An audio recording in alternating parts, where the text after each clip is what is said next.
Sade 17. maja, kad me američke vlasti deportiraše iz Los Angelesa, gdje mi staviše lišće na ruke, ni krivome, ni dužnome, gdje sam pošao braćo na četnički kongres i na osvećenje biste kumu mome Vojvodi Đujiću, što ne mogu to više nikada da doživim, ali bit će kongresa.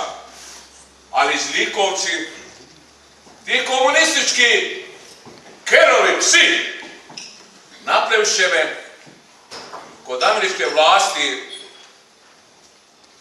i da sam i nacionalista srpski, četnički, to im hvala što su rekli, i napravivše me da sam i kriminalac i terorista i da sam ubija američke vojnike po Kosovu, a ja na Kosovu, braće i sestre, nikada bio nisam.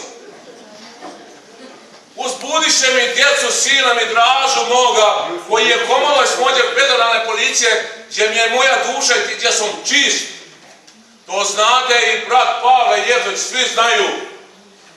Ali zli reči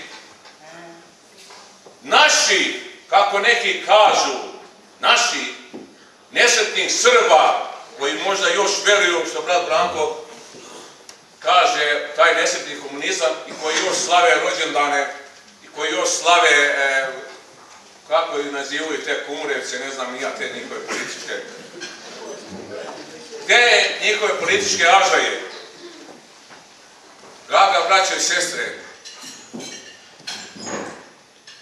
danas je vrlo teško i opasno je biti slijep od svojih očiju, a još gore